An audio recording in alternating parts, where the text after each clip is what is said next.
ఇబ్బంది ఏం లేదు. నేను స్కూల్ టీచర్గా పనిచేస్తున్నా. కాకపోతే క్లైమేట్ కండిషన్ మనం ఏం చేయలేము దీన్ని.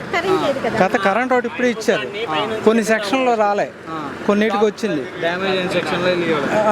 డ్యామేజ్ అని కాదు, పక్క పక్కనే రావట్లేదు. ఒక సెక్షన్కి ఇచ్చారు, ఒక సెక్షన్కి ఇవ్వలేదు, రాలేదు. తర్వాత వాటర్ కూడా బాగానే ఉంది, సప్లై అంతా బాగానే ఉంది, ఇబ్బంది లేదు. అందరికీ అనుకూలంగా అంటే ఎవరు ఏం చేయలేము. కానీ ప్రకృతి వైపరీత్యం మనం ఏం చేయలేము. కానీ గవర్నమెంట్ మాత్రం వెల్ అండ్ గుడ్, పర్లేదు, బాగుంది, బాగానే ఉంది. దానికి ప్రతిపక్షం నుంచి కూడా మీకు సహకారం అందుతుంది, ఇబ్బంది ఏం లేదు. అంతా అందరూ సహాయం చేస్తుంది. దీనికి క్లైమేట్ కండిషన్ మనం ఏమీ చేయలేము. కాకపోతే ఉన్న దాంట్లో మనం సర్దుకోవాలి అంతే. గుడ్. వాటర్ బాటిల్స్ ఇస్తున్నారు, పాల ప్యాకెట్లు ఇస్తున్నారు, ఫుడ్ ఇస్తున్నారు, అంతా బాగానే ఉంది. కాకపోతే కరెంటు ప్రాబ్లం వల్ల బయటకు వెళ్ళిపోవాల్సి వస్తుంది. వర్క్ చేసుకునే వాళ్ళకి ఇబ్బంది అవుతుంది కదా, అందువలన బయటకు వెళ్ళిపోవాల్సి వస్తుంది. అంతే కరెంటు ప్రాబ్లం వల్ల. పరిస్థితి ఎలా ఉంది మరి ఇక్కడ? బాగానే ఉంది. ఫుడ్ అందుతుందా టైంకి? అందుతుంది, కానీ నాగార్జున సాగర్ డ్యాము నీళ్లు ఇటు వచ్చింది అని అనుమానంగా ఉంది. అందుకనే ఇంత ఫ్లడ్ ఉంది, లేకపోతే ఎప్పుడు ఇంత ఫ్లడ్ లేదు అసలు. నాగార్జున సాగర్ డ్యాము నీళ్లు వదిలేరు, అందుకని ఇంత వాటర్ వచ్చింది. మీరు ఎన్ని సంవత్సరాల నుంచి ఉంటున్నారు? నాకు 60 ఏళ్ళు, నేను 60 ఏళ్ళ నుంచి ఇక్కడే పెరిగింది ఇక్కడ. మీరు ఇంత మటుకు ఎప్పుడు చూడలేదు? కేవలం నాగార్జున సాగర్ డ్యామ్ వాటర్ కృష్ణలో మళ్లించాల్సింది ఊరు వెంబడి వచ్చింది, అందువల్ల ప్రాబ్లం. మళ్ళా వదులుతారా అంటున్నారు. ఏం లేదు, ప్రశాంతంగా నార్మల్గా ఉన్నారు. సడన్ గా వచ్చి నీళ్లు పడినాయి, వెళ్ళిపోయింది. మరి ఏంటన్నా, మరి ఏ లోతు దాకా వచ్చిందన్నా? ఎంత లోతు వచ్చినాయి? మనిషి పీకల దాకా పైన వచ్చినాయి. మరి ఎలా బయటపడ్డారన్న? మేడెక్కేసాం అంతే. మేడెక్కొచ్చారు, డాబాలు ఎక్కి కూర్చున్నారు. ఓకే. మరి అప్పటి నుంచి ఫుడ్ కానీ అవన్నీ బాగానే ఉన్నాయి. రెస్క్యూ టీమ్స్ ఎలా ఉన్నాయి? ముందు అలర్ట్ చేయలేదు, ఇలా ఫ్లడ్ వస్తుందని. గవర్నమెంట్కే తెలియదు, వీళ్ళకని చెప్తారు. అది గవర్నమెంట్ కూడా సడన్ గా వచ్చేసింది, వచ్చింది ఫ్లడ్. అది ఓకే. 3 days నుంచి తిరుగుతున్నాం అండి. మాది వచ్చేప్పటికి జోష్ ఫిజికల్ ఫిట్నెస్ అకాడమీ అని ఇందిరాగాంధీ స్టేడియంలో ఉంటాం. వీళ్ళందరూ డిఫరెంట్ డిస్ట్రిక్ట్ నుంచి వచ్చారు. వీళ్ళు సర్వీసెస్కి వెళ్ళేవాళ్ళు, స్టేట్ గవర్నమెంట్, సెంట్రల్ గవర్నమెంట్ ఫిజికల్కి వచ్చారు. అయితే ఇలా ఈ పరిస్థితులను చూసి వీళ్ళందరూ కూడా చాలా సపోర్ట్ చేశారు.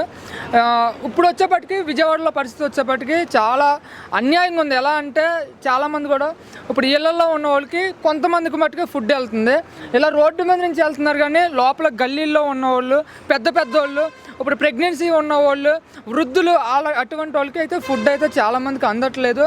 కనీసం కొంతమంది అయితే డైరెక్ట్ దగ్గరికి వచ్చి వాటర్ ఏంటమ్మా మాకు ఫుడ్ వద్దు అంటున్నారు. అలాంటి పరిస్థితి అయితే ఉంది. ఇంకొకటి డిస్ట్రిబ్యూట్ చేసే వాళ్ళు కూడా రోడ్డు మీద వెళ్ళిపోతాం మట్టుకి ఎవరికి అందదు ఫుడ్. ఒక్కసారి గల్లీలోకి వెళ్ళండి, చాలామంది రాలేరు. అసలు ట్రాక్టర్ వచ్చింది, పోనీ లారీ వచ్చింది, ఫుడ్ వాళ్ళు వచ్చారని కూడా ఇన్ఫర్మేషన్ కూడా లేదు. ఎందుకంటే కరెంట్ లేదు, సిచ్యువేషన్ చాలా బాగల. పాములు అన్న ఇళ్ళలోకి వచ్చేస్తున్నాయి, చాలా ఘోరంగా ఉందన్న. ఇంకోటి గుర్తుపెట్టుకోవాలన్న, తిరుగుతుందన్న. ఎంతవరకు? కొంతవరకు అన్న 40 to 50% ఒకవేళ తిరిగినా సరే చాలామందికి వెళ్తలేదన్న. బోట్స్ కొన్ని లైన్లోకి వెళ్ళవన్న, కొన్ని గల్లీల్లోకి వెళ్ళవు. కార్లు కానీ లేదంటే సైకిల్ కానీ అడ్డం పడిపోతున్నాయి. అందులో రిస్కీ టీమ్ వాళ్ళకి కూడా పాపం బోట్లు డ్యామేజ్ అయిపోవడం అలా ఎక్కువ జరుగుతుందని వాళ్ళు వెళ్తలేదన్న. ఫోన్లు అవి స్విచ్ ఆఫ్ అయిపోయి వాళ్ళకి అసలు బయట ప్రపంచం ఎలాగుందో తెలియడం లేదు. కొంచెం చూడండి అన్న, చూసుకొని హెల్ప్ చేయండి. లోపలికి వెళ్ళండి, గల్లీల్లోకి వెళ్ళండి. వచ్చి మొత్తం తిరిగారు, మేమున్నాము సపోర్ట్గా, మీరు భయపడకనని హామీ ఇచ్చెళ్ళారు కదా. అవునన్న, పాపం వాళ్ళ మట్టుకు ఎంత చేస్తారన్న, వచ్చారు, చూశారు, వెళ్ళిపోయారు.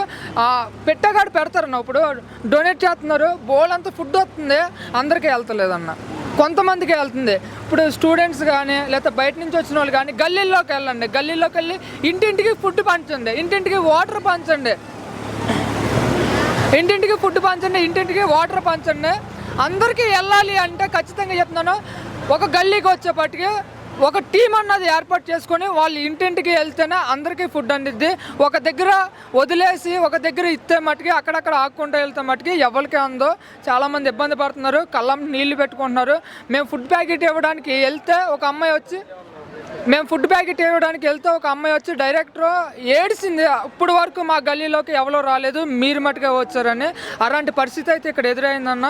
చూడండి, కొంచెం చూసి జాగ్రత్తగా హెల్ప్ చేయండి. మీరు ఇంతగానో తిరిగారు కన్నా, గవర్నమెంట్ నుంచి ఎలాంటి సపోర్ట్ ఉంటే బాగుంటుంది అన్న? ఫస్ట్ అయితే అన్న, ఇటువంటి టైంలో కరెంట్ ఇచ్చినా సరే కొంచెం భయంగా ఉండే పరిస్థితి. ఎందుకంటే ఏ ట్రాన్స్ఫార్మర్ దగ్గర ఏ వైర్లు తెగినాయో తెలియదు, ఏమి ఎలాగైందో తెలియదు. ఇటువంటిప్పుడు కరెంటు చూసుకొని ఇవ్వండి. వాటర్ ఫెసిలిటీస్ ఇస్తే బెటరు, ఫుడ్ ఫెసిలిటీస్ పంపిస్తే బెటరు. చాలామంది అనారోగ్యంగా ఉన్నారు, వాళ్ళకి మెడిసిన్ అన్నది పంపిండి అన్న, ప్రతి గల్లీకి పంపిండి.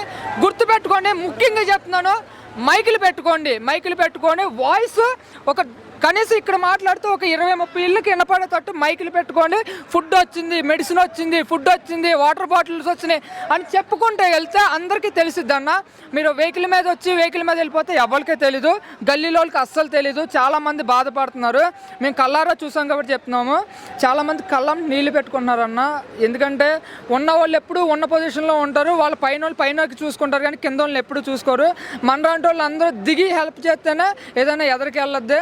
కొంచెం గుర్తుపెట్టుకోండి. దాంతోపాటు వచ్చేటప్పటికి ఒక మైక్ అన్నది యూజ్ చేయండి అన్న. ముఖ్యంగా నేను చెప్పేది, ఒక మైక్ యూజ్ చేస్తే, లౌడ్ స్పీకర్ ఏదైనా యూజ్ చేస్తే అందరికీ తెలిసిద్ది, పలానా చోట మెడిసిన్ వస్తుంది, పలానా చోట వాటర్ వచ్చినాయి, పలానా చోట ఫుడ్ వచ్చిందని తెలిసిద్ది. లేదు సైలెంట్గా వెహికల్ వేసుకొని అక్కడక్కడ తిరుగుకుంటూ వెళ్తే మటుకి ఎవరికి తెలియదు అన్న.